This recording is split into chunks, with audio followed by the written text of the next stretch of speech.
to the judiciary, legislature, media, and the people, organized labor, and civil society organizations. Issues that will continue to shape the future of our country needs continuous probing and interrogation. I see the greater objective for the party, and let me tell you, I've told the PDP in some locations that, gentlemen, be careful. Better men have founded parties that have gone into oblivion. Where's the party of Awolowo? Where's the party of Azikwe? Where's PRP of Rimi? Political parties must be nurtured, they must be reinvented, they must be true. Join ᴏᴜᴇᴇᴜ and Said Fuad on Midweek Politics every Wednesday 1 to 3 p.m. on Mainland 98.3 FM for thought-provoking conversations, voices from the top, engaging interviews, in-depth analysis on all matters around politics, policies, and governance. Midweek Politics on Mainland 98.3 FM, bringing the right perspectives to everything politics.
Very good afternoon to you. Welcome to Midweek Politics live on Mainland 98.3 FM. What a week it's been since the last time we were on this show. And I'm sure you know that, like I would always say, every single day within the Nigerian political space is like a plot, and there are subplots. You just have to keep yourself accustomed to how news and political conversations are filtered around in this country. You're never going to get bored, whether you're an observer, a participant, an active participant, in whatever capacity that you come through. There's always something to look forward to when it comes to the political space of Nigeria. Welcome to Midweek Politics live on Mainland 98.3 FM. My name is ᴏᴜᴜᴜ and for the next 120 minutes, we're going to be here looking at issues that affect us politically, both at home and in diaspora. Wow, Donald Trump. Well, I've always been of the opinion, sometimes it doesn't matter, by the way, that the political positioning of the United States means that irrespective of the economic strength of China, irrespective of this be that big brother, United States would always be that world president that feels they can slide into the politics of any single country and get things done. Donald Trump has been on the dishing out of several executive orders from deportation of undocumented immigrants to the change base for the capital of Jerusalem. Now the withdrawal of United States from the stoppage of the USAID, and that affect a lot of developing countries. I've got details on that on the show today, but of course, they say charity would always begin from home. We've got so much to talk about when it comes to the domestic politics that we have. Hey, Kaduna State is on the flip, and this time around, you don't know who is going to blink first. Maybe the governor that is insisting on the fact that he has nothing against his predecessor, that is the former FCT minister, Malam Nasir El-Rufai. But of course, he says that it is the House of Assembly that wants to investigate the administration of El-Rufai. And on Monday, there were some revelations that the House of Assembly Investigating Committee brought out a lot of indictments. Former directors of the Kaduna State Development Economic Development Agency, former commissioner for finance, former commissioner for budget and planning, all of them have been referred to reports to the anti-graft agencies. It looks like huge amount of money was actually mismanaged under the administration of our former governor Malam Nasir El-Rufai. But it looks like a coincidence, by the way, because the last 1 month, Malam Nasir El-Rufai had been questioning the democratic tendencies within his party, the APC, saying, you know what, guys, this is no longer the APC that I formed. This is no longer the APC that I nurtured. This is no longer the APC that I served as governor.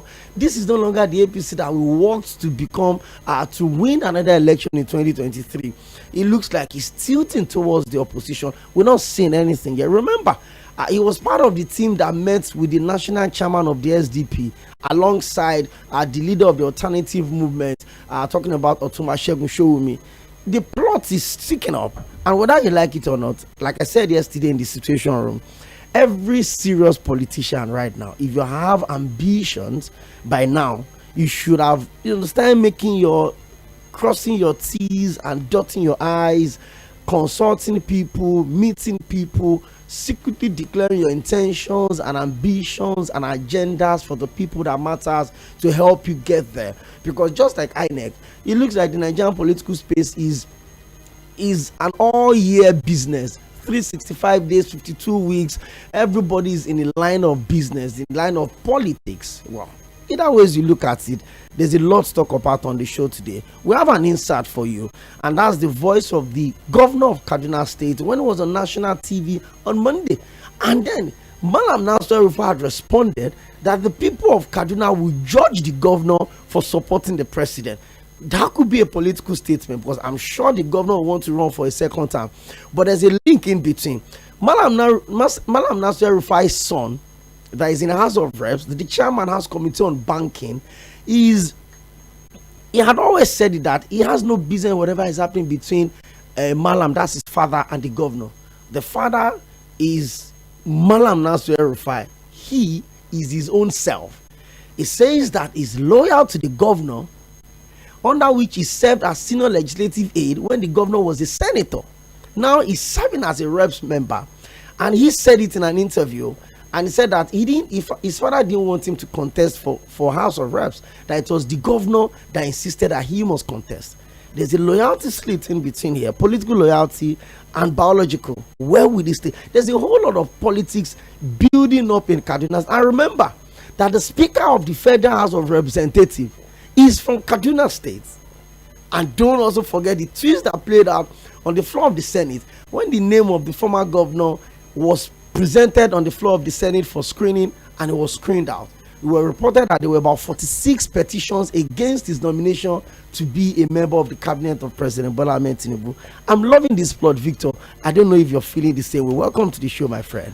Thank you very much, and of course, a pleasant afternoon. I wasn't in the show last week. Yeah, we missed you. It's good to be back. Thank you very much. But I must say that yourself and Side Forward, as always, did a fantastic one. Interesting conversation we have this afternoon. You've said virtually everything, especially with the drama, the event coming out from Kaduna State. Well, one thing is that was allegedly mismanaged. I was scrolling and I kept scrolling and I kept scrolling. I can't remember the last time I read a lengthy recommendation like that. That was so long. And this goes to shows the character of whether the past governors or the present governors are leaders in general. Until we begin to hold them accountable, we'll be getting to see all of these things over and over. Trust me, a lot of persons are still waiting to see what is going to happen. To the governor of Lagos State when his time is over, to the governor of Anambra State when his time is over, to the governor of Aʀᴏ State when he's done. People are waiting to get answers to all of this. But the truth of the matter is that you are using public funds. You are using, funds that were kept in your care to take care of the people. You said something about the United States of America withdrawing its aid, and there's a big question that was asked: what is going to happen to Africa, the continent? Well, for me, I would tell the leaders, it's time for you to wake up, because a whole lot is deposited in Africa and you're not using it for the benefit of Africans. So why running for aids outside Africa when you put these things? Go to Dominica Island, go to Mexico. What these people use over there is just their resorts. They are not doing anything more than just using resort tourism to make money for themselves. And the people are happy that these things are coming into their country because they're getting foreign investors, people coming in to tour in their country, and it's making them happy. But we have all of these things here in Africa, and we are running after people for aids. How can you be dressing so expensive and you're begging for money? Your helper will be wondering who is begging. Well, it looks like Mr. President, President Bola Ahmed Tinubu, is embarking on a private trip to France. I will keep you updated on that one, but you've got to keep your dial locked on Mainland 98.3 FM from our subsequent bulletins. We give you full details of that breaking news. Well, I'm still talking about the Kaduna State issue because that's going to lead us into the conversation. Don't worry, Said Fuad is in the house. Don't worry, it's not going to be Victor and I today. Well, the Kaduna State House of Assembly Committee recommendation regarding Governor Malam Nasir El-Rufai's alleged misappropriation of 423 billion and misconduct in relation to his position. And these are the recommendations: that to direct the Kaduna Internal Revenue Service to withdraw the IGR account domicile in Zenith Bank for 20 billion guaranteed in 2023. That all commissioners for finance in the state from May 29, 2015 to 29th of May 2023 be referred to the law enforcement agencies for thorough investigation. That all accountant generals of the state from the 29th of May 2025 to 29th of May 2023 be referred, 2015 rather, to 2023 be referred to the appropriate law enforcement agencies for investigation. That the chairman of the Kaduna State Internal Revenue Service from 2018 to 2023 be referred to the appropriate law enforcement agencies for thorough investigation. That the current commissioner for finance Kaduna State to allow to step aside for proper investigation into the activities of the ministry from 29th of May 2015 to 29th of May 2023. That the chairman of the state's Universal Basic Education Board, SUBEB, should step aside to allow further and thorough investigation into the activities of the board from 29th May 2015 to 29th May 2023. That the current executive secretary of the State Pension Bureau should step aside and allow thorough investigation within the same time, 2015 to 2023. That all the managing directors of the Kaduna Market Development Management Company from 29th of May 2015 to 29th of May 2023 be referred to the relevant law enforcement agencies and be thoroughly investigated on the handling of the affairs of the company. That the coordinator of the Kaduna State Government irrigation programs for the cultivation of wheat at Ruwan Sanyi in Kabwa local government area from 2016 about to be referred. So a lot of people will be referred to the thorough investigation. 423 billion side forward. It looks like from Kano to Rivers, it looks like it's going to be a lot of back and forth from Kaduna State. Welcome to the show today, Side Forward. Well, thank you for having me, Okwemi. Thank you, Victor Hachibong. It's nice to have you back on the show. Well, a lot to discuss this afternoon, and I guess a lot of people will be surprised that I'm not excited about all of these allegations because the political coloration is clear, Okwemi, unless we want to deceive ourselves. And it's unfortunate that what is supposed to be a serious anti-graft war, what is supposed to be a serious war against corruption, has taken a political dimension. So it's almost as if we pick and choose who to prosecute depending on our political leanings. We're already seeing some people who have been discharged and acquitted. based on what some people have said is their relationship with the government in power. Well, these are allegations. It's not as if there's a fact to it, but there are people who feel that, look, one of the reasons why Pᴏᴟɪᴛᴄs, for example, is now discharged and completely acquitted is because he's now become more like the unofficial spokesperson of the government in power. In fact, there are people who will tell you that, look, one of the ways to get out of any prosecution is for you to just align yourself with the government in power. Read the room, look at who is likely to win the election, start to speak for the person aligned, and before you know it, all your cases are quashed, and you find yourself again a free man. It's dangerous because, again, one of the major challenges we are facing as a nation is corruption. And one would have thought that since around 2002 or so, when the FCC was formed, that would have been more intentional about our fight against corruption, would have been more focused on how to really rid the country of corruption so that we can begin to make some meaningful progress as a country. But even from the moment that the FCC was formed, the man that formed it already started to politicize and play politics with the fight against corruption. He basically went against his political adversaries and enemies.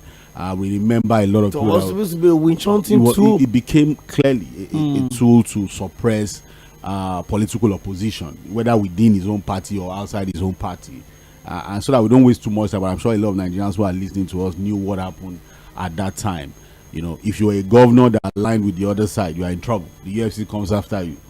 You know, if you are an assembly member who was playing opposition politics or decided to align on the other side, if I remember that sometime, the UFC started going after Atiku Abubakar for daring to want to contest to be president. While he was still the VP. While he was still the VP, there were attempts to even impeach him. So a lot happened at that time. And so from the beginning, what was supposed to be from good intention became a problem because the man himself had lost focus.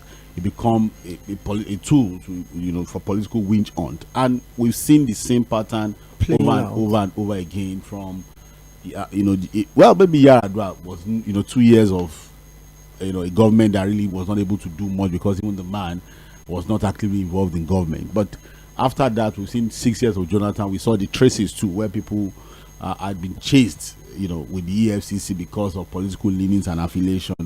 The Buhari government, we saw almost the same thing. There were people who immediately became part of the APC. All sins had been forgiven. And we're also seeing the same trajectory. What I'm trying to say, Okwemi, is this. He who alleges must prove. And I know that Malam Nasir El-Rufai is not a coward. If there's one thing you have to give to that, he's a detailed man. Not just detailed. He's a man that is ready to go into any battle. If you follow this trajectory, if you follow this political development and the way he does his things, he's a man that's ready to take on any battle. And I think that he will be ready for this. He's been making statements. In fact, he's been making counter statements. There's this Ribadu conversation out there. He's even posted things to say that, look, Ribadu seems to have some form of amnesia. He's forgotten so soon when he made statements about the current president. He's denying it now, but there are evidences. And he's even posting things to show that, look, Oga, you made this statement. There's even a newspaper cutout that he has posted on his page to say, Oga, if you've forgotten, go and read it. On a Senate session, you said it. In some interviews, you said it. So, and he's talking about people with limited morals, people who, based on the situation of things, questionable loyalty. They have this questionable loyalty. They are not stable. They go from left to right. You don't even understand where they stand. They make statements today. The other day they are saying something else and all of that. So the Kaduna government has done what they need to do. They said it was an investigation panel. They've submitted their report, and that look, they'll be passing the report to the anti-graft agency to do their job. We'll be waiting for how there'll be a thorough investigation as to what they have discovered. And if there's going to be prosecution, it'll be nice to also say people have their day in court. Luckily, we run a constitutional democracy, so people have a right to also defend themselves. So, and I think all of these officials that have been mentioned would also have been putting one or two things together to defend themselves. So it's also the beauty of democracy. Like I said, in a constitutional democracy, who alleges must prove, and it has to be done using due process. So it's not really something to worry ourselves, Okwemi. But what it tells us is that, look, The race for 2027 has started. It's up. Don't be deceived. Don't sleep on it. I told a few friends who are APC members, and I say, do you now see the hypocrisy of you politicians? And they say, what am I trying to say? I say, look, if you guys can say Fubara betrayed some weekend, what is Governor Obasanjo doing to El-Rufai? But Obasanjo said that the relationship between himself and El-Rufai is good. Well, that would lead us into the next insert. Yes, I have that insert to play. Okay, right. And that's what is going to lead us next into. I'm just telling my APC people, if you people can say Fubara betrayed Wike, so what's Obasanjo doing to El-Rufai? Because I remember very well that the words on the street build up to 2023 was that Obasanjo wants to go back to the Senate. Yeah, and El-Rufai said no. And El-Rufai insists that come, you've done enough at the Senate. And worked very hard for him to become governor. Super work for him. Despite the fact that the local government election in Kaduna State prior to that gave splitted votes. It was almost as if Obasanjo was not going to be able to win. It was as if the APC was not going to retain the state. And El-Rufai came through and worked hard for Obasanjo. But Obasanjo is saying that, hey, my relationship with President Tinubu did not start today. My relationship with President Tinubu started from the days we were fighting side by what is side. his relationship with El-Rufai now? He's state leader, but Tinubu is national leader. Remember, during the Democracy Day celebration, President Bola Ahmed Tinubu specifically mentioned the name of the current Kaduna State governor as those that stood and fought side by side him against the military. So that's what the governor is saying, that hey, you didn't lead me to the president. I've known the president before you and I started a relationship. But let's take a listen to what the governor of Kaduna State is saying. Then what would come back? We just touched the story briefly. Malam Nasir El-Rufai is giving me the senator from Borno State now. The name just flushed up my head right now. Senator Lindume is saying that if the president should move some units in CVN to Lagos, it will have political consequences. Now, Malam Nasir is saying that, hey, you know what? The people of Kaduna State will judge you for supporting the president. Where will the people judge the governor that will probably want to go for a second term? Take a listen to that.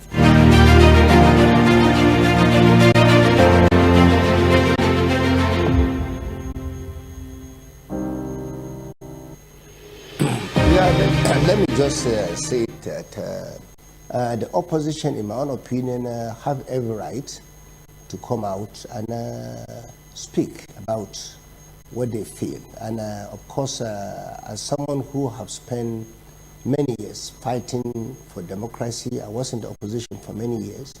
During the military era, I was in the opposition, and I was also in the opposition during the democratic dispensation. So I can tell you that there's nothing wrong in opposing a sitting government. But what I'm saying here is that you must be able to be constructive. You must be able to oppose a government simply because you have seen something going wrong, or maybe there's something that you feel is not going right. But for me, I think most of the people commenting or criticizing this government, they have not been able to come up with alternative. If they say the government is doing A, B, C, can you come up with something that is an alternative? Don't just criticize without coming up with something. That's the reason why I believe they are just opposing the government for the sake of power, not because they believe the current president or the current government is doing something wrong. If you look at the policy of this government, I can tell you, you can see that things are getting better. The president inherited a very bad economy, like we said, but you see, of course, he has not come out to complain for a day because he's a good leader. He focused on his own job, and he also asks all of us to focus on our job. Sitting here, nobody is coming to complain about how we inherited the system. We are focused on what we can do to better Nigeria. And I can tell you, President Bola Ahmed Tinubu has a lot that he is doing to move this country forward. We are working closely with him as nationals, and you can see some of the policies of the government. Some are painful at the beginning, but I have no doubt in my mind it's a matter of time. I hear you, Governor. Started even turning the corner. Let me say it here. I know I'm from Kaduna, and I'm the governor of Kaduna State. When I came in as the governor, I can tell you the issue of security in Kaduna was really bad. We have about 4 local governments that if you go to Kaduna, you cannot even enter those local governments without security. And most of our people there are farmers. They don't go to farm any longer. Our markets were closed, some of them for 10 years.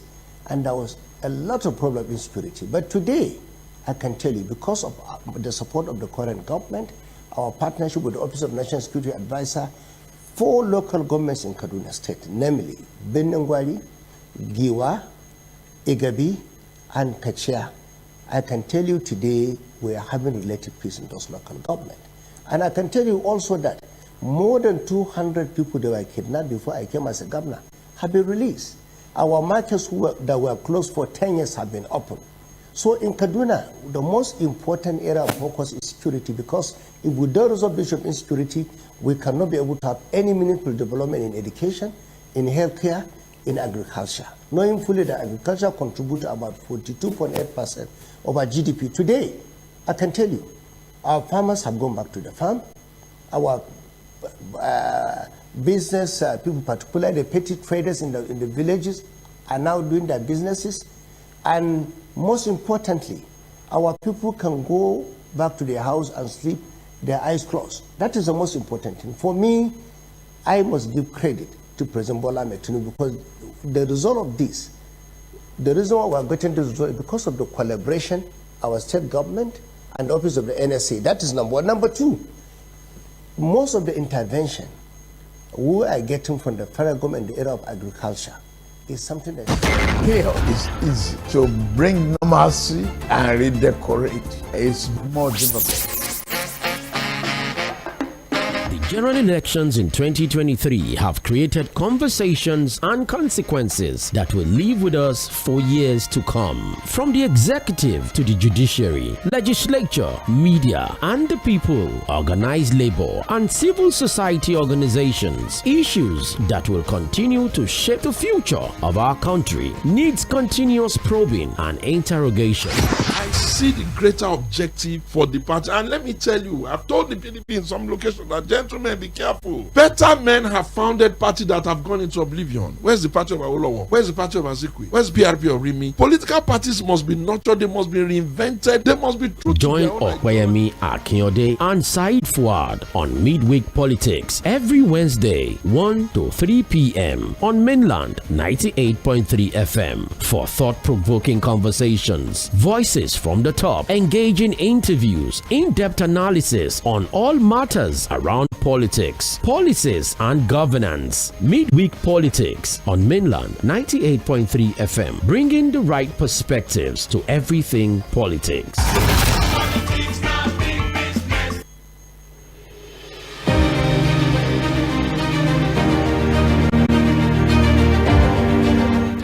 That was the voice of His Excellency, Governor Obasani of Kaduna State, talking about how much of a true Democrat President Bola Ahmed Tinubu is, and all of that. That's in response to some of the issues that his predecessor had been saying in terms of interview, in terms of the lack of internal democracy in the ruling APC. And let's go straight up into this story. The former governor of Kaduna State, Malam Nasir El-Rufai, has accused his successor, Obasani, of embarrassingly and sycophantly defending President Bola Ahmed Tinubu. Those are two big words to be. I mean, he said that these people of Kaduna State will judge Governor Sani. In his post on his verified X handle, El-Rufai said that Sani's psychopathic act was based on federal government grants in excess of 150 billion that have been given to Kaduna State. Sani said that most of El-Rufai's allegations against President Bola Ahmed Tinubu are not correct, stressing that no president in Nigerian history had practiced democracy like President Bola Ahmed Tinubu is practicing it.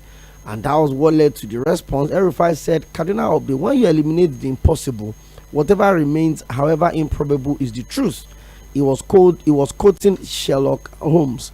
And he said, every day I see this governor embarrassingly defending the president, and I used to wonder why. However, confirming that the federal government reimbursement, intervention, and grant in the excess of 150 billion have been given to Kaduna State in the last 18 months, that explains everything. Side forward, all of this, a lot of them are playing it down that it has nothing to do with politics, it's about governance. Do you also subscribe to this school of thought? No. I think we're too we are too involved. We are too knowledgeable about how we play our own politics here to believe that look, this is all about governance. It's everything about politics, and it's about political survival. Everyone is aligning and realigning depending on the outlook and their own calculations towards 2027. Governor Obasanjo, I'm sure, is checking and rechecking. Who do I stay with? Do I stay with Malam Nasir El-Rufai or pitch my tent with the federal government? Again, with the federal government, you probably will get federal might. You probably... And he's a member of the ruling party. And then, of course, you probably are able to also use the federal might to hijack the party structure in the state. So I see, again, you see Obasanjo speaking so good of the president, talking about the good president's policies, some of them so exaggerative. When you say nobody has practiced democracy or like current president, that those are your statements that are there to patronize the president. It's just patronizing, So, and if you look at El-Rufai saying that, look, this is just psychophancy at the highest level, you want to believe him. But again, this is politics. El-Rufai is a politician, so he should learn to also play his own politics. Again, he's going to have a lot of battle to deal with.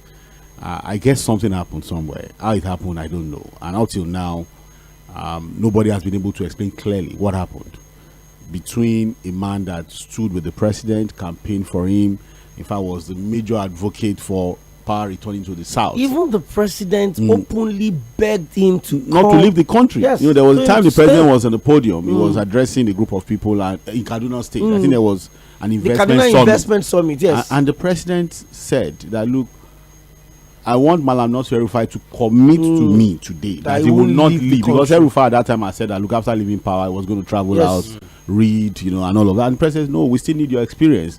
And the president has said at that forum that, look, if you don't promise me that you will not leave, I will not leave this podium.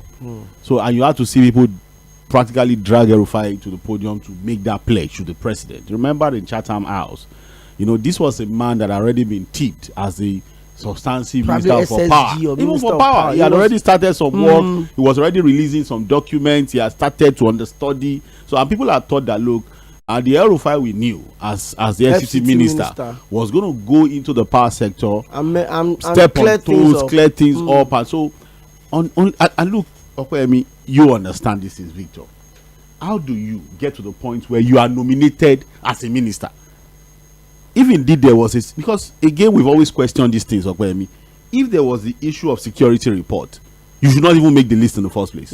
Because my mind, this is just critical thinking. I'm being procedural now. For the president to put up a list, and the list is submitted to the Senate for screening. Properly. Are you telling me that the president would not have nominated people, send it through all the security agencies for vetting before forwarding it? Or it's just done, you just put the list and then throw it to the Senate? So there was no way the president would not have run some security check on his nominees. Even for a commissioner nominee, they run your checks. So before the list of the president is taken by the chief of staff to the Senate, there must have been a lot that would have been done on that list. And one of those checks is the security check. Oh, is this person, does he have criminal records? And I'm sure the DSS would have given their own reports on all of the individuals. The police would have done the same thing. The EFCC probably would have done the same thing. So how do you get a man nominated as minister? You didn't stop him. If he had not made the list, you would have said, you thought he should have made the list. He didn't make the list. But he made the list. He was grilled on the floor, only for everything to just go south. So unless it was deliberate to humiliate him, we'll not scream, we don't pass him, but we'll make him come there. So he looks stupid. And you can't blame El-Rufai for feeling very bad about how he was treated. On the day he was screened, you saw a man who was ready to defend himself. And at the point where it was going to be an altercation, the Senate president said, no, don't worry, don't let us be, But I saw a man that was humiliated. And that's why up till today, nobody has been able to give a tangible reason why he was screened out. Even no APC member that I've spoken to at the highest level that I have access to has been able to explain. And I think the only person that can explain would have to be the president. to say, look, this was what I got. Because, Okwemi, the nature of this 10th assembly, the rubber stamp nature of the 10th assembly, if the president had wanted Malam Nasir El-Rufai as minister, come on, I'll scale through. Don't let us deceive ourselves. That if the president really wanted Malam Nasir El-Rufai as minister, anybody can stop it. This assembly, that when the IG's tenure was done in 1 week. So if the president wanted him, nobody would have been. The senator from Kogi State that raised the security concerns was probably doing a bidding. And I felt that, look, that was where the problem started. What led to that problem, we have not been able to really get. It's all been speculations. I had to ask Mr. Curtis, who is also a member of the APC, or maybe some people told the president that, look, it's too dangerous to have this guy in government, on board, it's disruptive. And there are people who have said that, look, if a guy if a guy, for example, is dangerous, is it not better to have him close to you? Keep him so you can keep an eye on him. No, if you think a guy is politically dangerous, put him close. When he's close, look at what he has done to Wike. He hanged everything on Wike. Said that you have to keep your enemies close. So you have a surveillance. You can monitor the person. You know his moves and all of that. But the more you allow him go, he has that breathing space. He can do his thing. He can have his meetings. So it doesn't add up for me that, look, they just felt it was too disruptive to be in government. Something happened somewhere. What happened, nobody has been able to say. I've seen a lot of the supporters of the president attacking, the personality of El-Rufai. He suddenly become their enemy. I'm like, if you were in his shoes, what would you do? What would have done? You did everything. What would you do? You stood the against your own. Openly asked for your endorsement. That don't leave the country. I will not leave this podium until you tell me that, look, you're not leaving. You're going to work with me. Only for you to be nominated, and you are humiliated in that way. And so you think the man is going to fold his arms. He also has a political career and future to protect. So he has to align and realign. I've seen some very funny narratives from some of the PC members who have said that, there are people who have faced the same fate. They remained in the party. How many people have gone through this kind of humiliation and remained in the party? And when they stayed back in the party, what has become of them?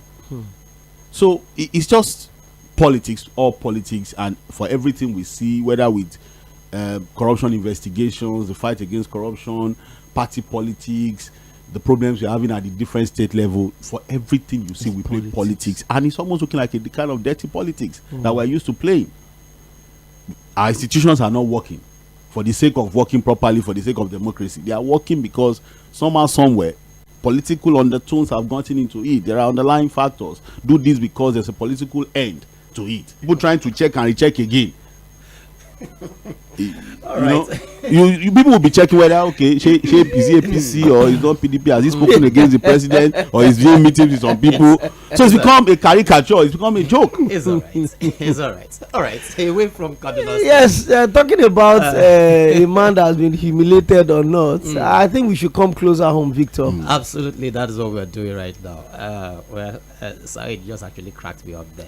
And the only time you get to take the AFCC is when they pick the boys that when the boys are involved. All right, let's come back to Lagos, because it appears as if the last has not been heard about the embattled former Speaker of the Lagos State House of Assembly, the person of Right Honorable Mudashiru Obasa.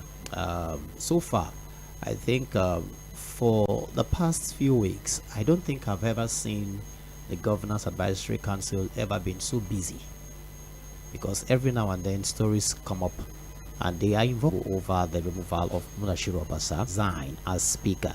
This followed a marathon meeting held by the members of the Governor's Advisory Council at the Governor's Lodge in Marina, Lagos on Monday, where the decision was said to have been taken alongside the lawmakers. Now, particularly to a member of GAC, Chief Moraina Taiwo.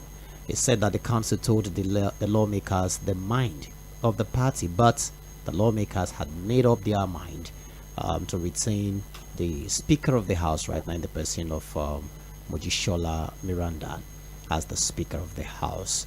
But the interesting thing there is that the letter they want to write to Mr. President. Now, I can remember vividly, Said, some few Wednesdays ago, we're making comparison of, the House of Assembly of Edo State and that of Rivers State.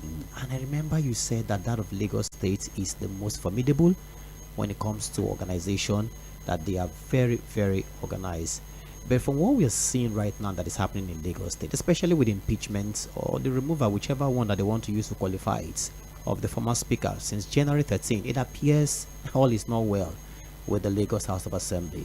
And the GAC right now seems to be divided from what I've seen so far, because at one point we understand that they all accepted the new Speaker of the House, and at another point we're hearing that they are apologizing to Mr. President, and they're also intending to write a letter to Mr. President so that Obasa can be allowed to come back and then voluntarily resign by himself. Well, Lagos politics becoming a little bit of some form of comedy, so becoming a comic show, a circus show, because again, what are we talking about here?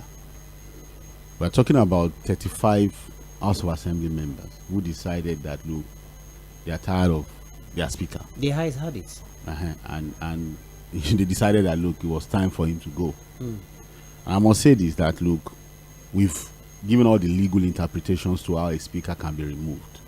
That even the House of Assembly does not have to give any reason for removing the speaker, because they gave him the mandate in the first place. When he was coming into that house, he was not elected a voted speaker. as a speaker. Aggregate constituency, one people voted for him as a House of Assembly member, like every other member of equal rights and value. So, but because proceedings of the House have to be coordinated by principal officers, the same members who came in with equal powers and constitutional rights decided that, look, okay, you amongst equal, lead us. So if the same people say, look, for whatever reason, they might just, even if they don't like his face again, and they decide that, look, they want, and if change, they can get the number, which they did, they got 35 out of 40. So what else is left? There are people who argued at that time that, look, you have to be available for him. You know, who says he has to be available?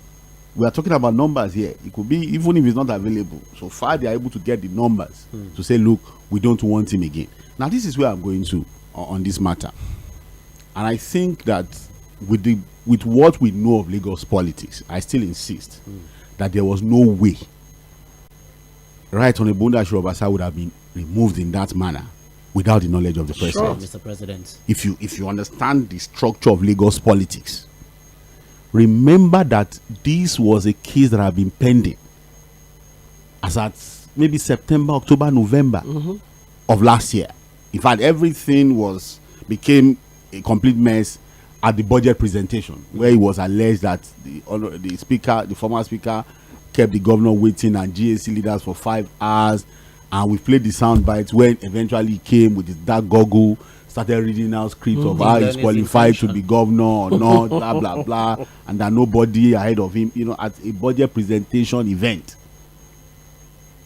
And then how he also talked about the fact that whatever advancement of party politics in the APC in Lagos will be done through the mandate group. Before then we had thought that there was no mandate. We thought the mandate group had been outlawed. And the Justice Forum. Because at some point it was said that, look, they said all of those groups should be collapsed. Let it just be one, no more groups. But again, these things came up and all of that. But remember that it was also said that, look, the president was in Lagos in December for the Christmas holiday. And the GAC leaders, as led by Prince Tajudeen Olusi, had reported the speaker to the president. So there was no way the president wouldn't have been unaware. My mind tells me that.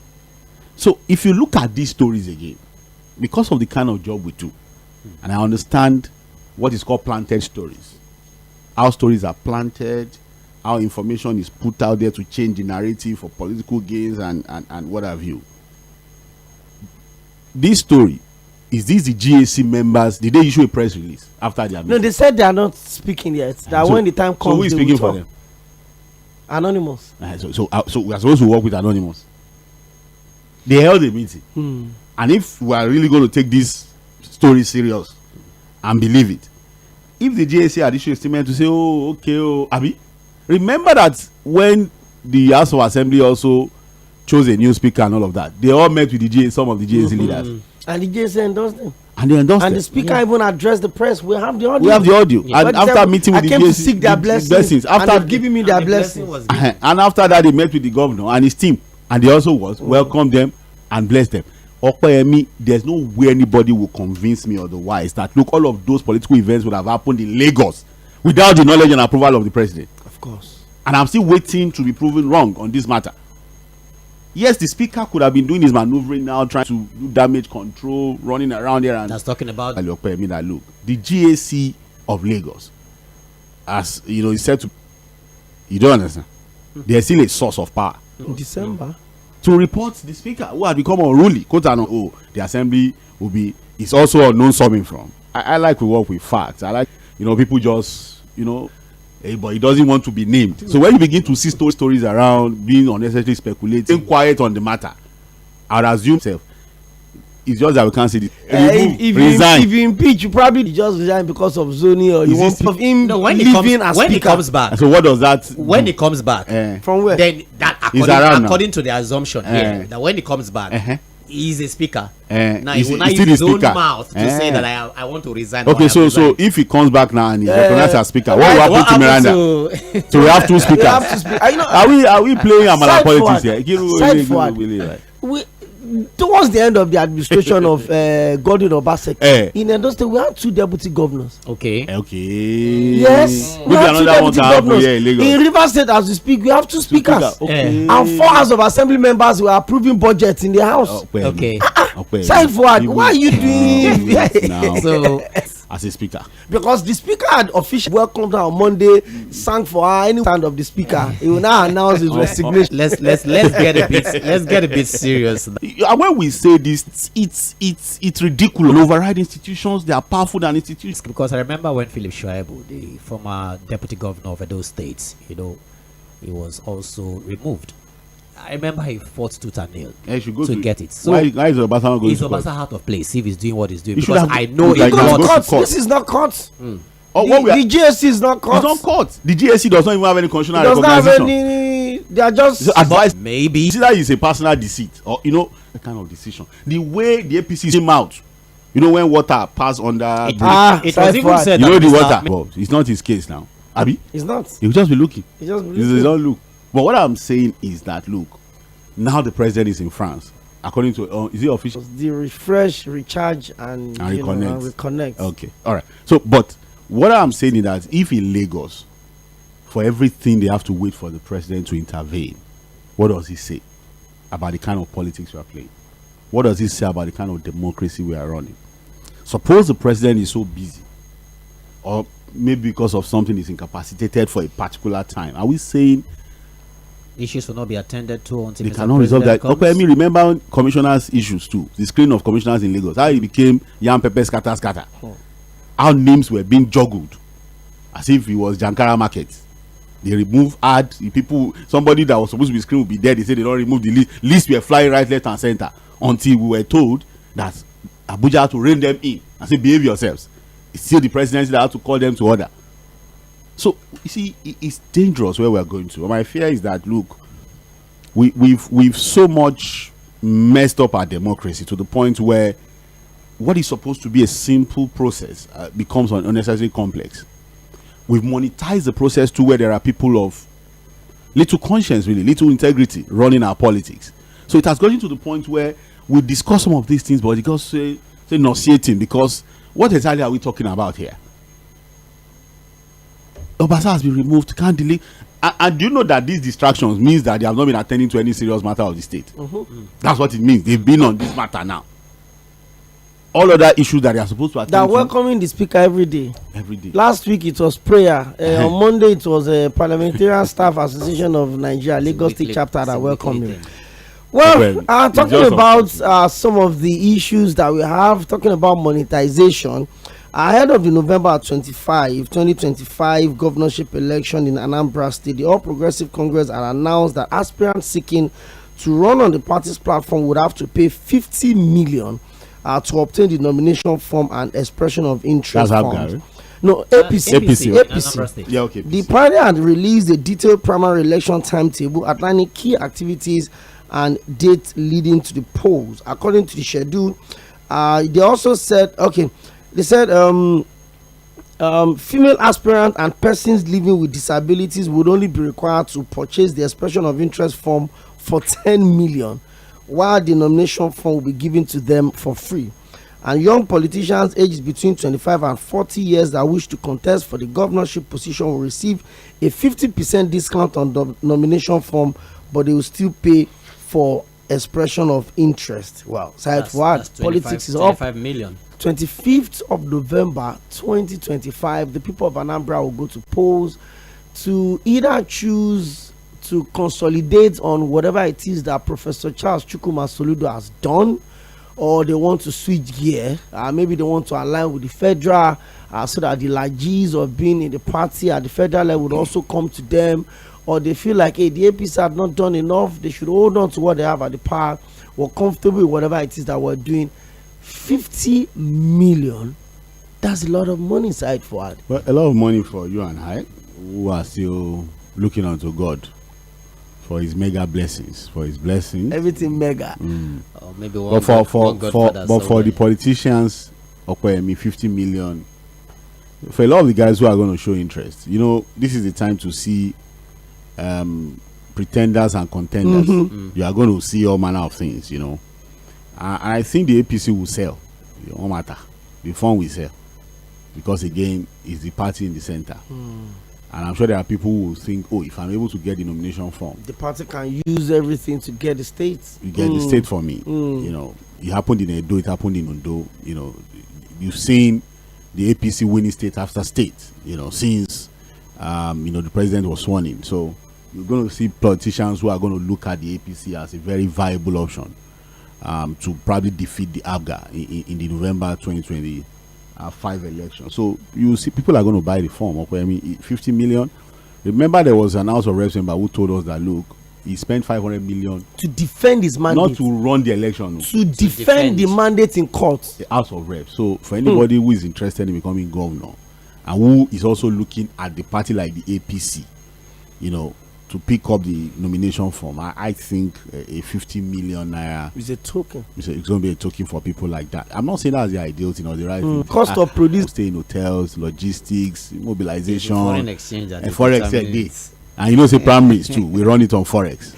We don't spend naira doing primary. So it's going to be money for money.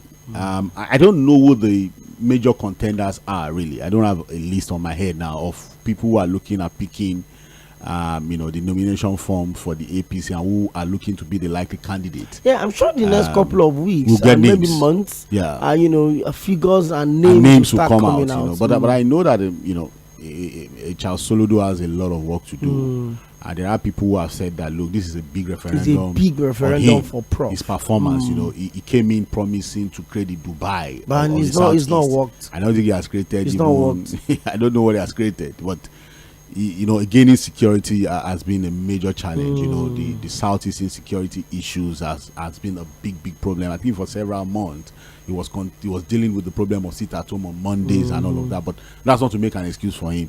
He now has the opportunity to tell the people of Anambra what he has been able to do for them. And so if they vote for him for a second term, so be it. But I think for the APC, inflation really makes it justifiable for them to sell their forms like this. People will buy it. I don't like when people play devil's advocate on my show. Things are expensive. Are you seeing what I'm seeing over there? Yes, okay. Yes. It happened last weekend. But before we leave this Anambra State, Victor will lead us into the next story. If you say the election is a referendum for Professor Charles Chukwuma Soludo, being a profitable base for the 23, that some of the South states even went to the labor. Anambra, November 25 is a referendum. It has shown clearly that, look, realities, local thinking, local orientation to it. In Edo State, for example, there are people who are taught that, oh, you know, I saw people saying, oh, who even vote for the APC? You know, I don't know which one I say. Please leave Joseph for lunch. I was telling Joseph. Yes. Because there are considerations beyond what happens at the national level. At the state level, there are calculations, there are local calculations that affect how people vote. Apart from maybe money politics and federal might and what have you. Look, for example, there are people that will tell you today that one of the things that affected the PDP in the last election in Edo State was the relationship of the governor with the palace. The palace, yes. That is clearly a local matter. They believe that the palace rules the state. There are people who said the governor is just governing. The palace, the governor was unruly to the palace. Yeah, it was not in good books of the Oba. That's a local issue, and it affects, that played out. And at that level, it could play out. It affects whatever people do. There are also people who do calculations. Oh, zoning or no zoning. Oh, this region, this constituency has taken it. Or you should go to the west. You go to the east of the state or south of the state. There are also people Okoyemi, will look at issues like, who is going to get the deputy governorship? Because again, these are just calculations. You have to really calculate. Who will get the speaker? There are also religious considerations sentiments to it. For example, there are people who have told us that, look, since 1999 till date, there has never been anybody who became governor in Anambra State that is not a Catholic. That is not Catholic. That if you bring any other person, you are gone. them. Is that about the performance of the APC at the center? So just imagine Abga does not bring Soludo and brings another person who says religious thinking could not affect the candidate. If you understand what I'm saying. So when it comes to how people vote in state elections, it's just very important for us to know that, look, whatever happens at the center may not really affect the voting pattern. We saw it in the larger elections too, Okoyemi. You know, the presidential election went the way it went. In fact, in Lagos here, you know, the APC lost and lost some states too. But when it came to the governorship elections, you saw that people started to do local thinking. So I think on the Anambra matter, it depends on how APC is able to play its own local politics. I'm not saying that there won't be issues of federal might or not, but you know, Okoyemi, even if you say people rig or they put in strength at the federal level, it's always about what happens at the local level. Can you bring out the votes? Can you play your local politics? Are there mistakes, for example, to capitalize on? Maybe Governor Soludo is already making some mistakes now, and you'll be surprised that if he's not careful with those mistakes, the others will. Look at what Obaseki did to himself. He was fighting everybody practically. Fighting his deputy, fighting the palace, fighting the former PDP. There were so many lawmakers at the federal level that were not in his good books. There are people who were delegates, who were members of the party that he inherited. You know, he was not of the PDP. Yes, initially. He did his first time in the APC. And then, second time in the people PDP. He met there, some of them had serious issues with them. The primaries was done in a way that looked as if they shut the door on some people. He was not able to resolve 9 other aspirants went to challenge the primaries in court. So it was as if he was already digging his own Obaseki. It was going to happen. Shuaibu had worked with you when you defeated Oshiomhole for second time. There was a guy that was everywhere for you to get the local votes, speaking the streets. You remember that both of them had defeated Oshiomhole? Sure. When he was looking for second time. Sure. But the same man, you fought him. Look at even the way he handled the Shuaibu matter. I'm not saying that things could not have happened. But in fact, politicians will tell you that it's not easy to rig when you are not popular. The votes must have been available for you to pad. If you are so poor in performance, it's difficult. There's nothing to rig. There's nothing to rig. So I'm not trying to say that things could not have happened or elections were not. I'm just saying that, look, when it comes to this Anambra matter, I think the ABGA has to be careful. I don't know the mind and thinking of the APC, whether it's a state they also want to really capture. When I say capture and win for themselves. Alhaji Abdullahi Ganduje, the national chairman of the APC, has said they want to capture the state ahead of the 2027 election. So, and if you look at how the narrative had come from 2023 November, there were 3 off-cycle elections on the 11th of November in Imo, Kogi, and Bayelsa. APC won Imo, they won Kogi, PDP won Bayelsa. They won Ondo. Last year, September and November in Edo and Ondo, respectively. APC won both of them. So, I mean, you look at it, and there's going to be off-cycle elections in November. In 2026, side forward, there will be off-cycle elections in Ekiti and Osun State. Ekiti is currently under the APC, and it looks like it's home coasting for Governor Yebanji. But Osun State is under the PDP, and it's super dicey. So you just look at the fact that, I mean, that means you have 3 more off-cycle elections before the general election in 2027, and it could go either way. It could go either way, really. And I think people need to understand why I'm saying that. Look, what happens at the national level does not necessarily affect elections at the local state level. True. There are local considerations people look at to vote. And whoever is the incumbent has to pay attention to those things. You have to really win the hearts of the people. Avoid unnecessary crisis, needless crisis. Put your house in order, because again, if it's a state that does not belong to the APC, whoever is in power must be careful, because you've seen a Ganduje who has told you repeatedly, we want more states. The president also recently said it that, look, I'm a politician, I want to win more. If they can do it in Edo State, they can do it anywhere. So whatever they did, I'm just saying that, look, Soludo must not sleep. And don't forget that one of the leaders is now a serving minister in the APC, the wife of the lady, Ojukwu. Ojukwu, yeah. And it's going to be a major factor. I don't know his relationship now because she has said she's still of the ABGA. It was just more like come and serve. A call to service, a call government to of unity. Just the way Wike is serving. So we expect her to also play the role Wike is playing in the PDP and ABGA. I'm just citing examples. Well, I don't know whether. See, forget whatever politicians will tell you, side forward and Victor. When it comes to the question of loyalty, they will ask you.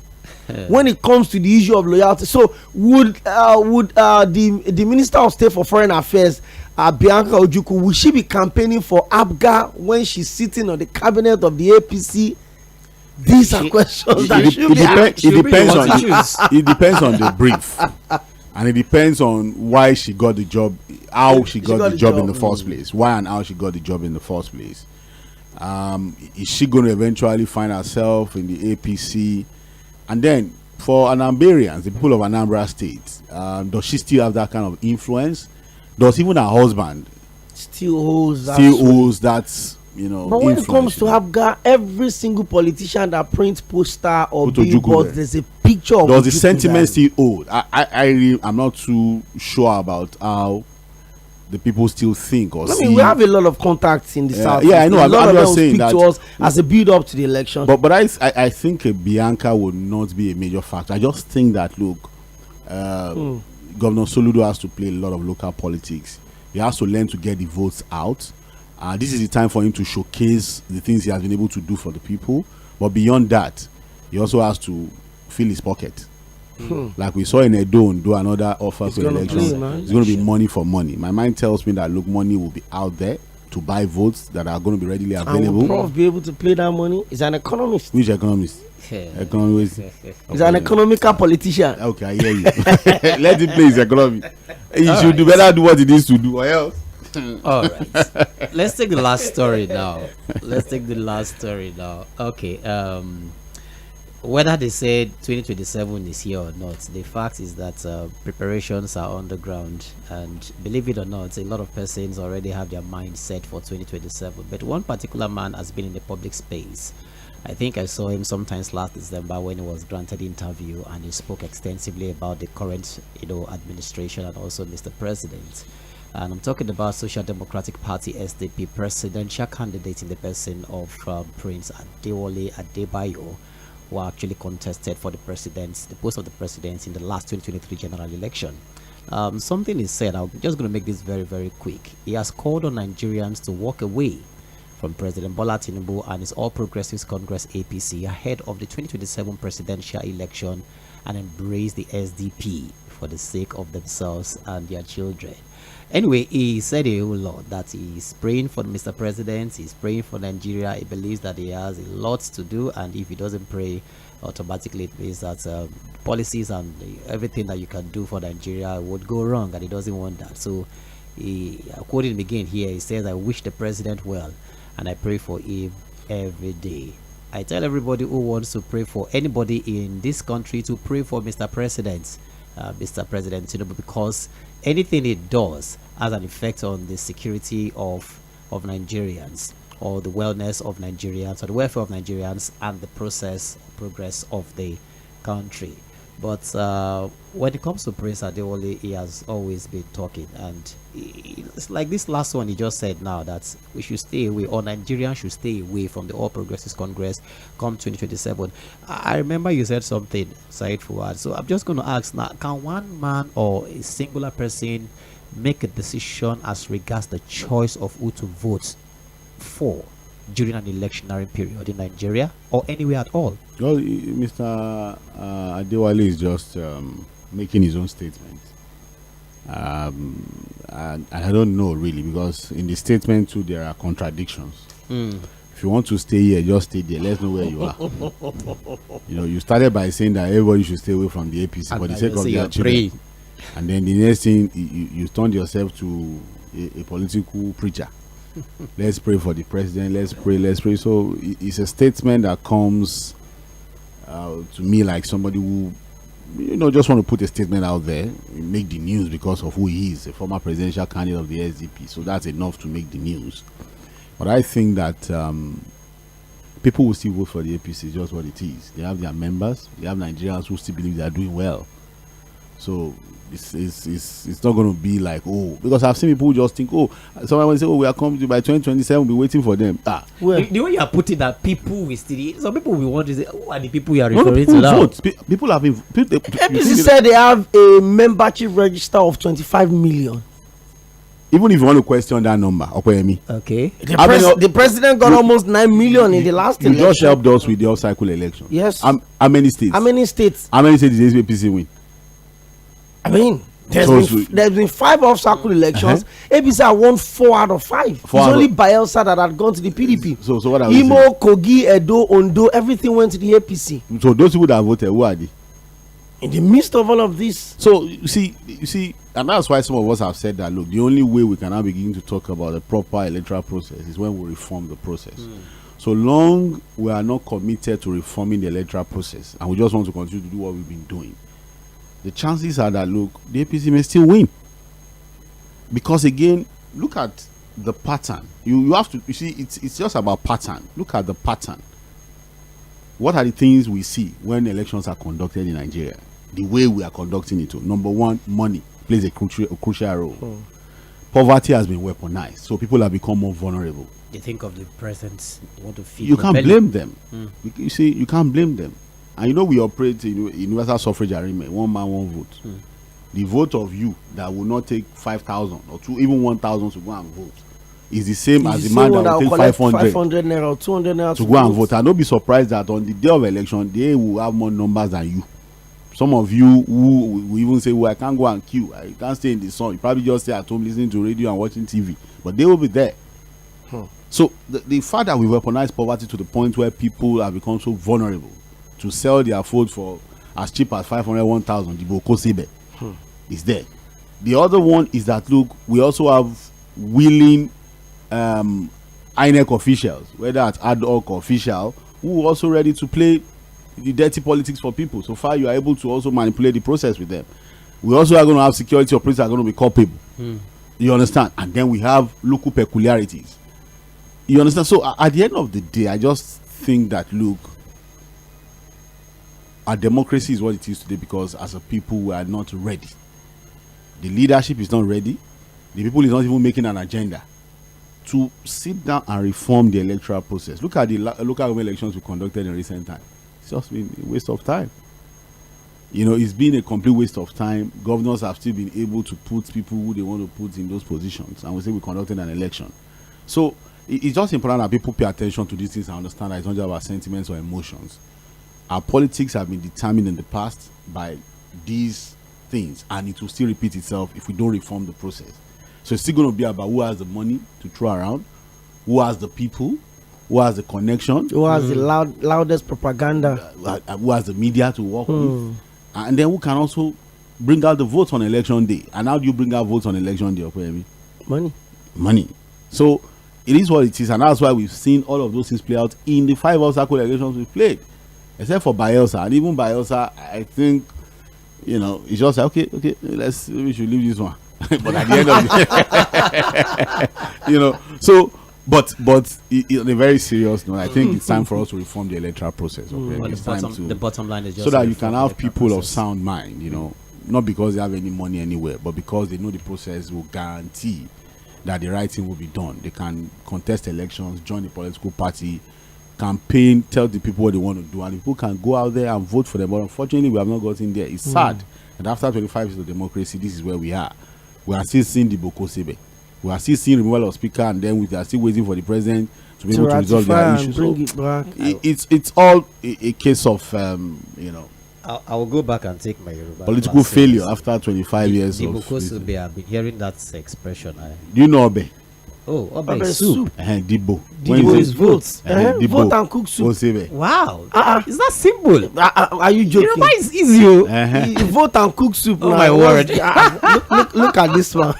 I remember the first time governorship election of late Aketi, that's Rotimi Akeredolu, the late governor of Ondo State.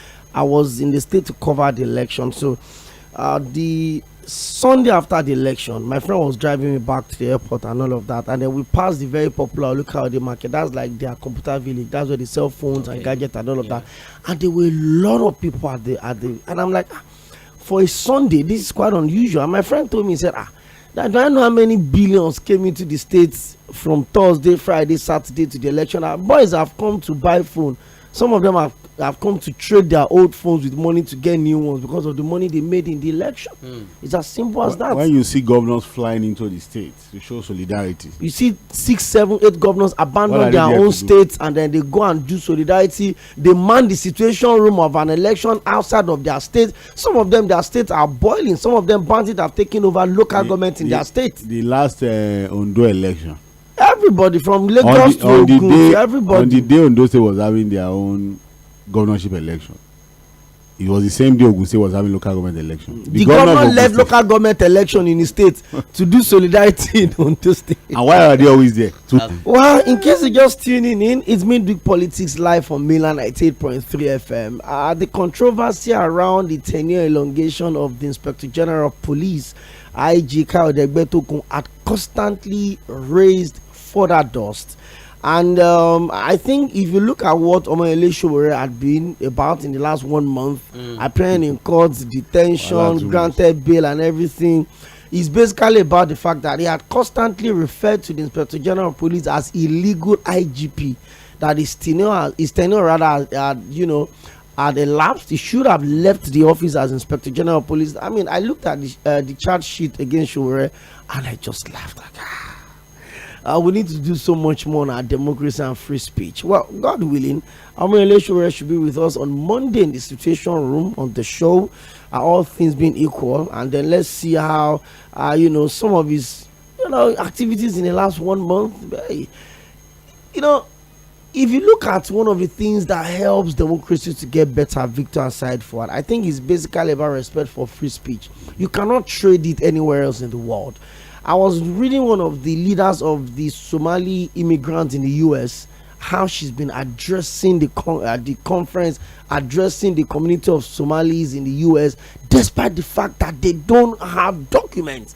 She keeps telling them that they cannot deport you, Donald Trump cannot touch you, even as an immigrant without documents.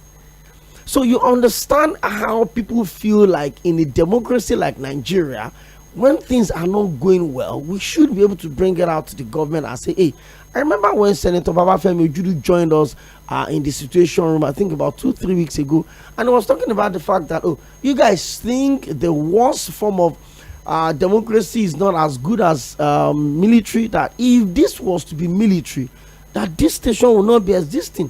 All of the social media that we are using to call out the government will not exist. But if you look at it in the real sense of it, Victor, do we truly have free speech in this country? And he actually made that statement in response to one of the callers that asked the question. On daily basis, on weekly basis, Victor, on monthly basis, journalists are still getting picked up in this country steady for stories they picked for, in quotes now, libelous publications that they've made against one influential politician one way or the other. Is that the democracy that we want, Victor? Okay, let's get our callers involved in the conversation. Yeah, the phone lines have been buzzing. 0913-600-0410. It is Midweek Politics live from Mainland 98.3 FM. And then we've had conversation around the Kaduna State drama, because I mean everything in Nigeria is drama. Whether there's a plot, there's a subplot, there's political undertone, according to what side father said, whether there's power issue, there's ego tussle, whatever it is, all of these things are just drama that at the end of the day, after a week or two, everything will get cold and everybody will still move on. We talked about Kaduna State. We also talked about the price peg that the APC is placing on the governorship election in Anambra State, and side far was very clear on this one. What happens at the federal does not exactly reflect what happens at the state level when it comes to local government election. So you could have a party messing up at the federal and they will still win at the local government, at the state level, and you still have parties doing well at the federal level and they will still lose at the state level. I mean, all of these are not impossible. In this case, we say democracy is working. 0913-600-0410. You can also go on facebook.com/ facebook.com/mainland98.3 FM to join the conversation. There's Victor Achibong, the side forward, and myself, ᴏᴜᴜ̀nɪᴜs Akinode. Mr. Tɣᴇ Joshua, you're opening the floor for us today. You're welcome. Good afternoon, Prof.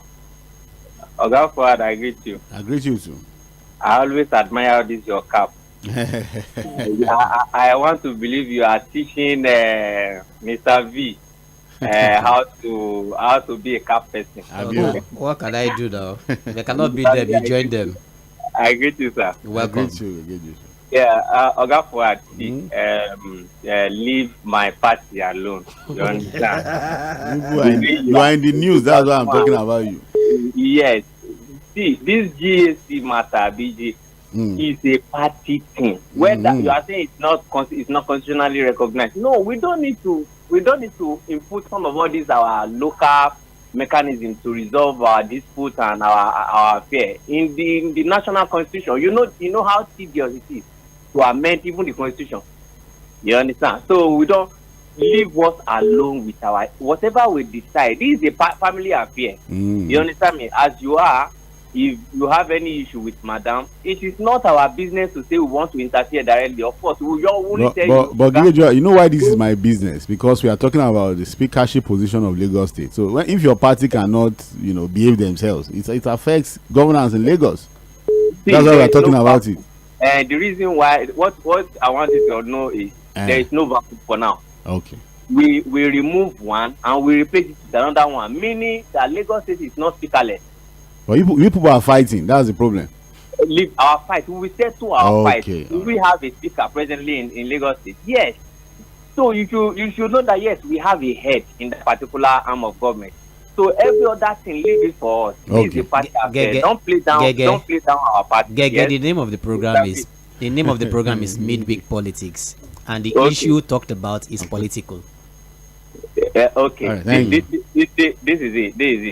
Mr. Tɣᴇ Joshua, let other people join the conversation. It's 22 minutes past the hour of 2, and we're moving straight up to 3 o'clock. So let's pick more calls. Hello, good afternoon. Welcome to Midweek Politics. Hello, good afternoon. You're welcome. Yes, my name is Madam Salawa and I'm calling from Alambaka. Yeah, Madam. You're welcome. Thank you. Obasanjo, you understand? You see, let me tell you, talk of security, right? That before he came in here, 200 people. And that things are better now. You understand? Good. But he was there when military bombed innocent Nigerians, about 125. The same Kaduna State, yes. They are still counting there, and up to today, nobody hold account. That is aside. Let us not go into detail. Let's talk about the politics. Therefore, as we speak, Mr. President is not comfortable with the kind of politics that is happening in Kaduna State. Because he knew how strong, how powerful, how calculative RFI is. He's very sure that Obasanjo, if not because of power of incumbency or a federal might, cannot deliver Kaduna to APC. If you look at the margin between APC and PDP in 2023 election, with all the calculation of RFI, it was very tight. Very tough. Very tough. In fact, APC lost that election. But you know what? And it's very, very interesting. Obasanjo, he started very early. Our politics in the northern part of Nigeria is very, very different with any part of this country. Because the average Himalayan that you see pushing his wheelbarrow is very well informed when it comes to politics. You get me? If you look at the way Obasanjo is playing his politics, he knew that the main Kaduna has 17 local governments thereabout. Yeah, Southern Kaduna have about five local governments or 6 thereabout. You get me? But they don't have say. You get me? But now, if you look at the way he allied himself a little bit with Southern Kaduna so that he can get the vote of Southern Kaduna, the 6 local government there is guaranteed with the sum of them. That is uncalculational. I got it wrong. The kind of sentiment that the RFI is taking to the people is completely different. Because today he's trying to let people understand that anybody that is talking of good of Tinubu, all this hardship, all this hit they had. He's a sycophant. Yes. So that is what he's taking. Both religious leaders and what have you. And when it comes to his son, El-Rufai can tell his son. He's very educated, very brilliant El-Rufai. He will tell his son that leave this fight between me and governor. That's what Bello is saying. Bello says his loyalty politically is to his principal, the governor, because and his loyalty biologically is to his father. No matter how, the primaries will halt when the Obasanjo is the governor and is the leader of the party. So leave this fight between me and the governor. You just face your politics. So Thank you. In fact, go against me. This is all political mathematics. Thank you. You get it? Yes, we get it very well. Thank you very much. Let's pick more calls. We also have messages on Facebook. Facebook.com/Mela98.3 FM. Victor will lead us into that. Hello, good afternoon. Hello, good afternoon. You're welcome. This is Charles from Festac. Mr. Charles, all the way from Festac. Yeah. I'm talking about if somebody come gay or whatever, I should leave their party alone. So please also leave PDP alone. Yes, don't discuss anything about PDP. So whatever is happening in PDP is an internal affair. Whatever happens in PDP stays in the PDP. If you make the news, we'll have to talk about you. That's a problem. No, somebody say you should not talk about their party. He's actually joking. So you know what happened in the 5 states that you said the PDP, MEC won.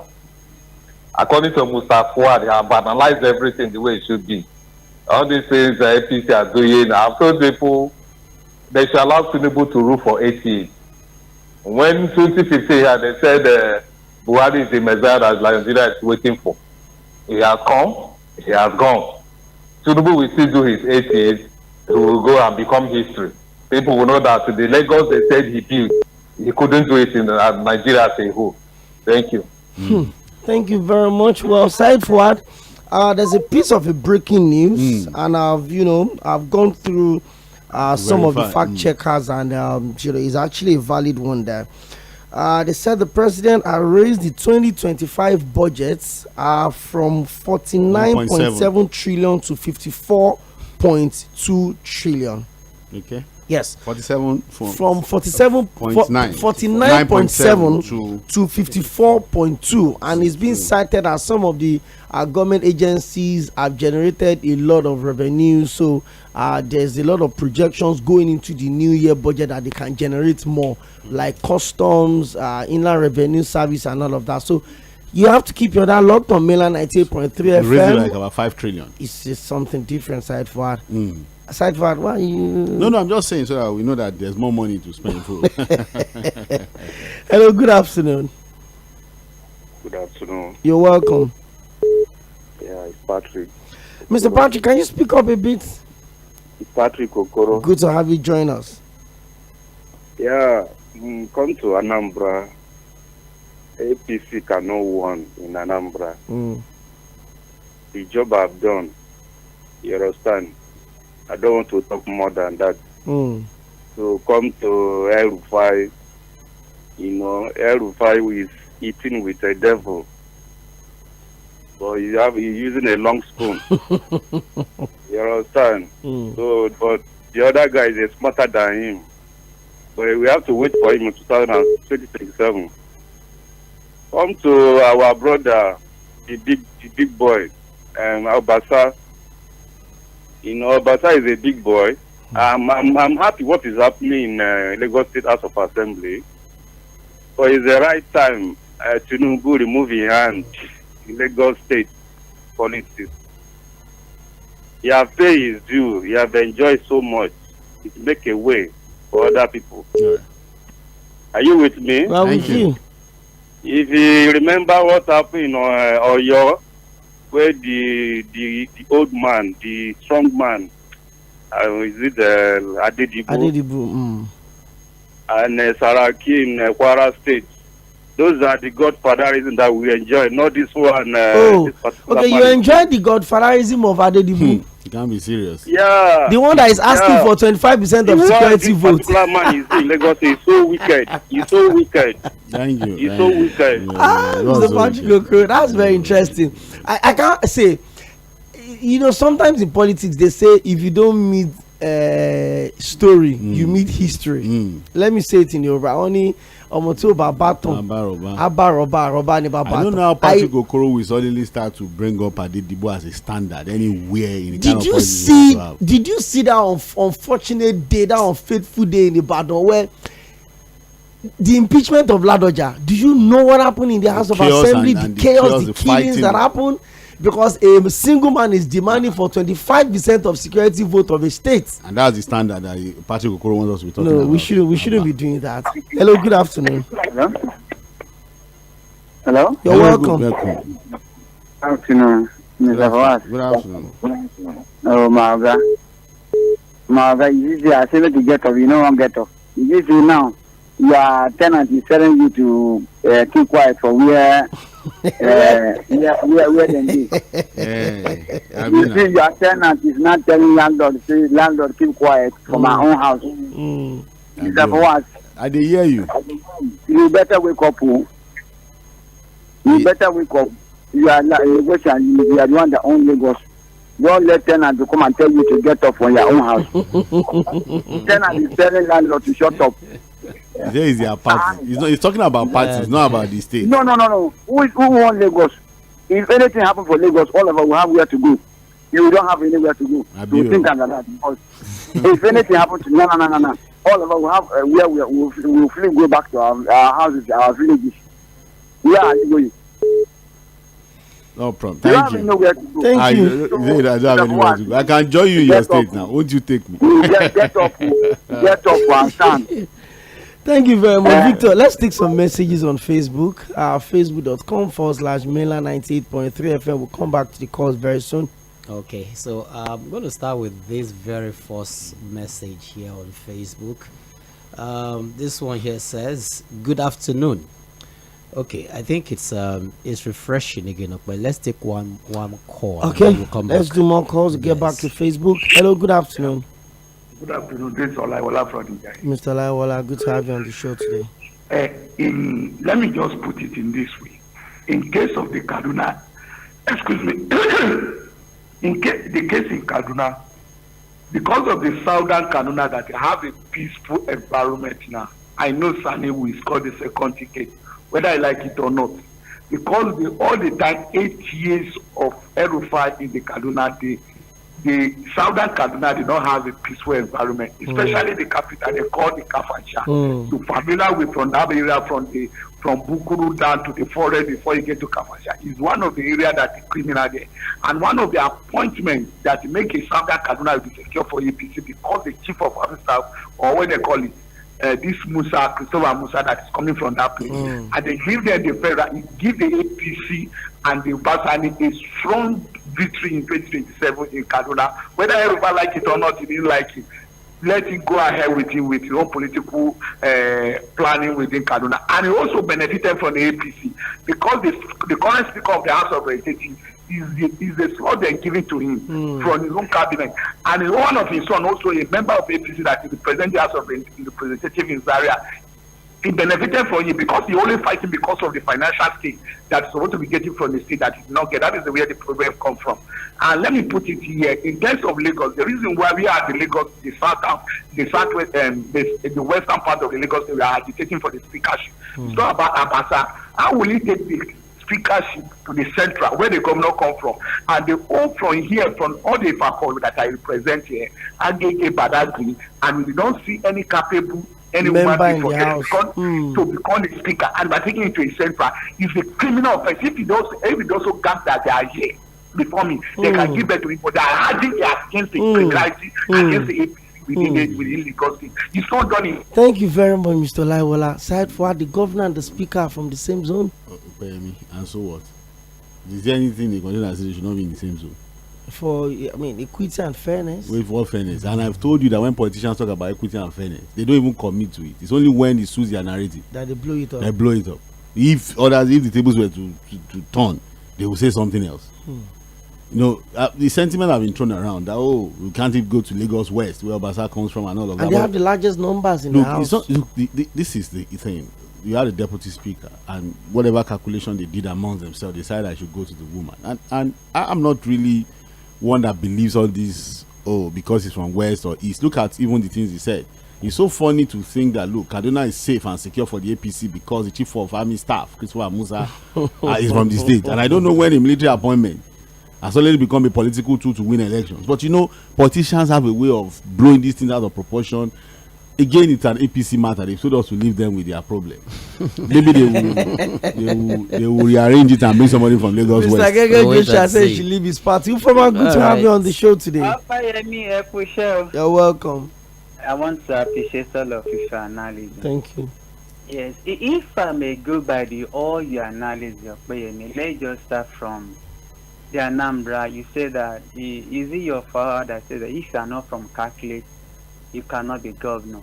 I didn't say that too. I said all the governors they've elected. Okay, they are from. There are people who have said that it's also a factor. Okay, so if and now the second analysis that the governor did also meet to expectation during the at least rounding number is 4 years now. You know, that's why we are saying that, you know, this electoral reform, I just pray that it will come to a light one day, because as you have analyzed that this correct that they will not do anything to it. So who is going to do something? We cannot continue voting, and at the end of the day that people are not seeing the benefit of their vote. So the only thing we will continue to pray forward and Okoyemi.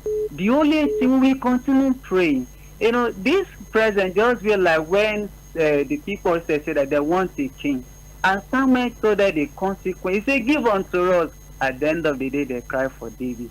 Our David will come. Before we drop my call, Okoyemi, the former Cardinal son governor, which is in the House of Representatives, when your father was a governor, what was he occupied when his father? It was the senior legislative aide to the now governor. It was the senior legislative aide to Senator Obasani. Governor Obasani was in the Senate then, and Bello El-Rufai was the senior legislative aide before he contested for House of Reps. Okay, fine. Now my last question. You know, one of the callers said that let Tinubu remove his hand from Lagos. So she not it. So even though his way is what I'm lad of Ibadan, what is collect is more than 23%. It's true that. So thank you, Foma. Thank you. Thank you very much. I think our Facebook is now up, but let's see if this one would connect. Hello, good afternoon. Good afternoon, Mr. Lakoli, it's been a while. Hope you are okay. Very well. Work has been. Work and APC movement. Well, as you can see that our movement continues to gain ground. We continue to tell people to join the train for a better Nigeria. And as you said, we've been talking about it. Kaduna, for example, Ubasani has smartly and tacitly understood that Southern Kaduna has been a heck of a problem. He's gone in there, he's resolved the 4 most dangerous local governments.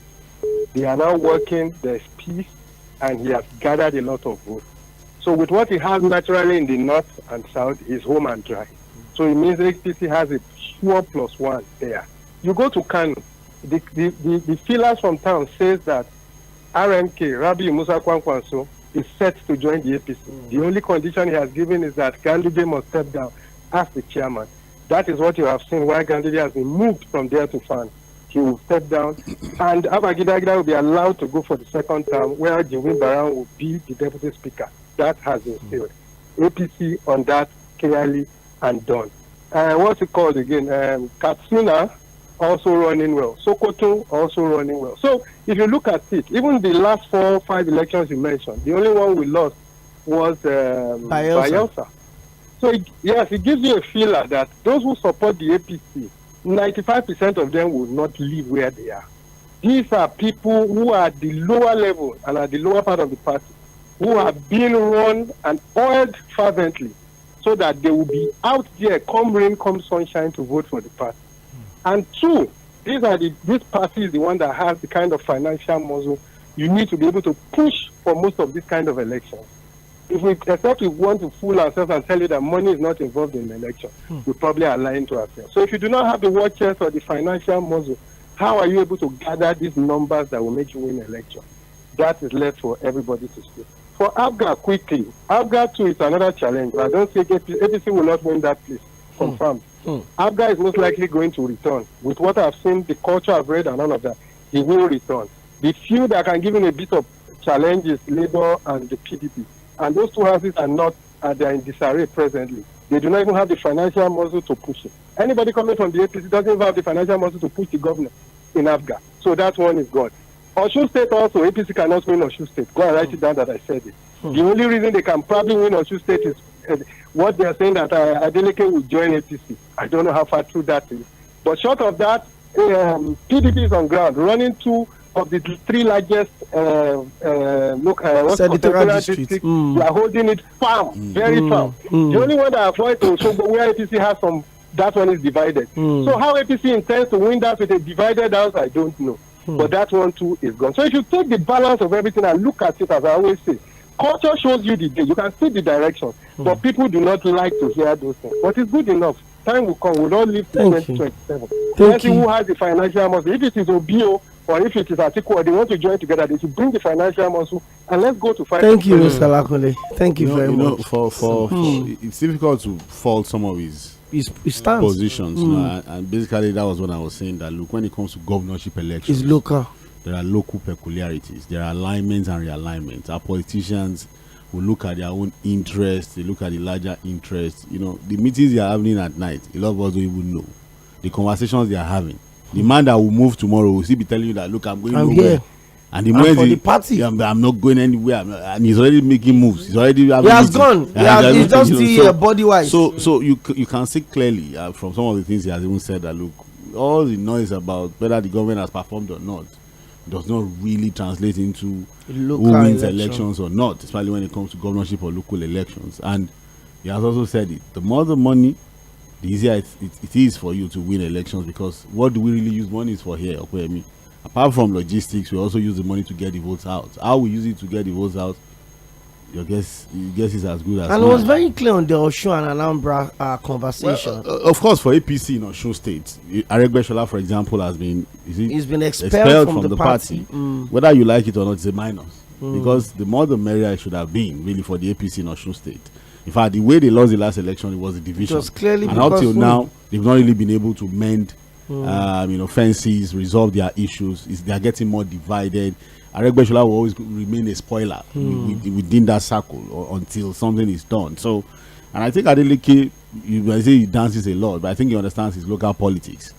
They have two senators who are of the PDP. Like he said, they are holding it strong. In Osun Central, the only man that can really push is the current secretary of the party, Jibola Bashiru. And from some of the information we're getting from Oshogbo, his constituency, I think his influence is not as deep as what the government is able to do. He has planted his own people there, and they are really giving the guy a run for his money, despite the federal mind that you think he might want to deploy. So, brilliant analysis is given on how some of these things will go eventually. For Kano, I don't know. I think it will be a political mistake for RMK to join the APC. I tell you. If it happens, on the APC's part, on RMK's part? On RMK's part. How? No, okay, well, look, are you saying a Ganduje, for example? Because whether you like it or not, you will now be able to balance the equation. Who is going to give in for RMK to? Is he going to inherit the structure of the party, the APC in Kano State? Are they going to hand it over to him? How is he going to be able to work with Ganduje, for example? Those are the big questions. Because whether you like it or not, Ganduje has no people. Made the chairman of Federal It's not even about Ganduje. I'm talking about the party structure for now. Ground. There are people who are of the APC in Kano State who are hoping that, look, let RMK stay where he is.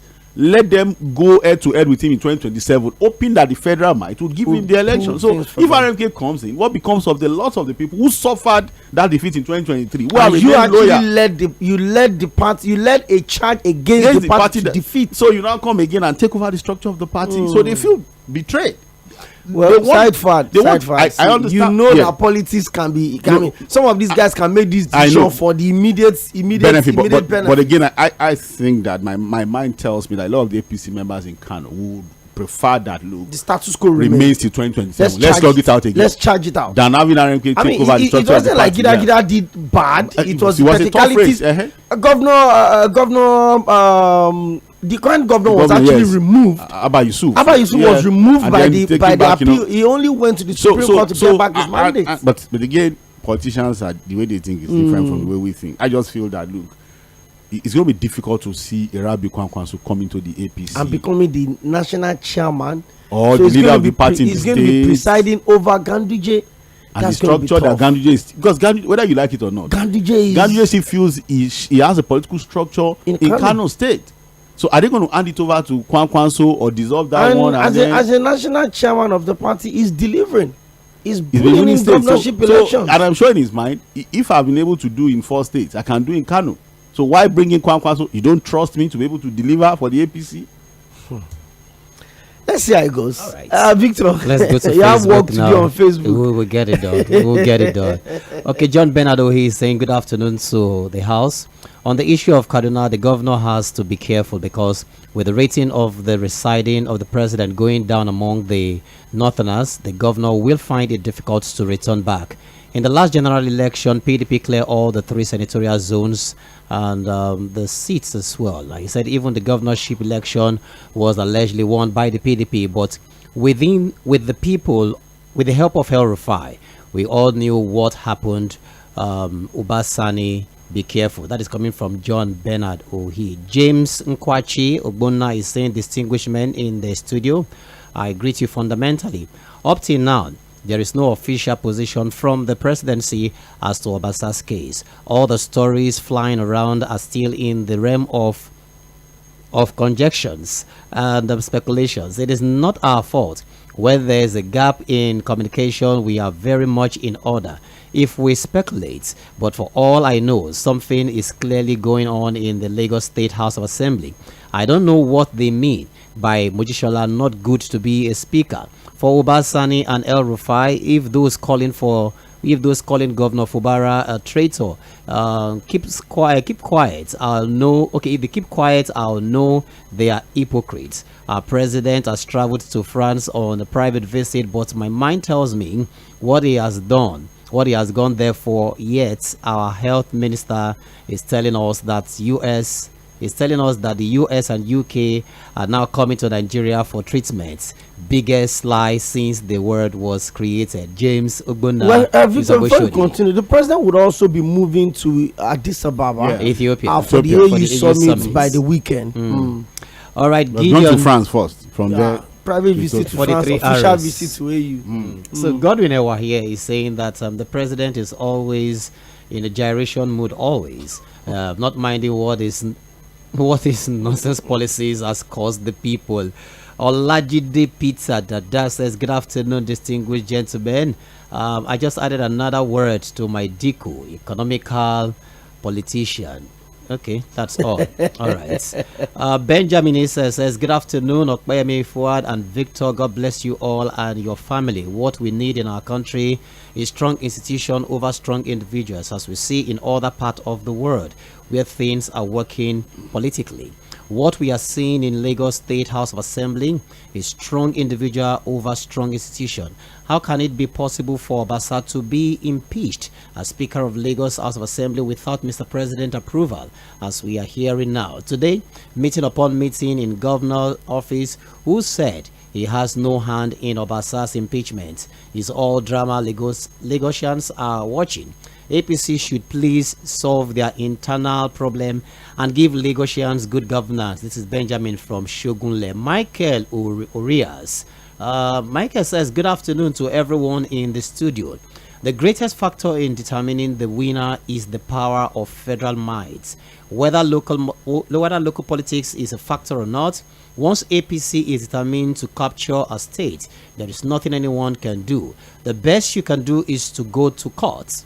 The major determinant in the Edo election was the federal might. The victory was already given to the APC before the election. Prof. Mike is from Houston and he texted us all the way from Houston. He seems to have a different opinion here, Said.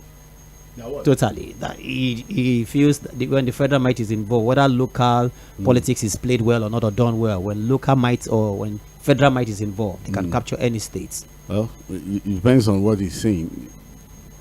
Lagos never went to the center, despite federal might, for years. You know, I think he was referring to Abga, Anambra State. No. There are situations where even the federal government will say no. It's not about, you see, when we talk about federal might, there are limitations to these things. And if you had listened to what we said about or what even Mr. Kayode said about some of the states, you know that, look, yes, federal might has a way of influencing some of these things, but there are limitations to it. If you are not popular, you don't get your local politics right, you're going to cause anarchy. Because if your candidate really loses the election, it's difficult to upturn it. You're going to cause chaos in the state. There are states that if you try to do something there, you just cause trouble. Look at Abia State, for example. I doubt if any federal might would change the thinking of people about the governor with the way he's going, his performance. Even Enugu State, you know. So when we talk about federal might, it's always when the ruling party in the state has become vulnerable. The performance has been bad. We talked about Edo State, for example. Ondo State was going to go to the APC, federal might or not. The PDP had not been able to put themselves together in Ondo State. The challenge was weak in Ondo State.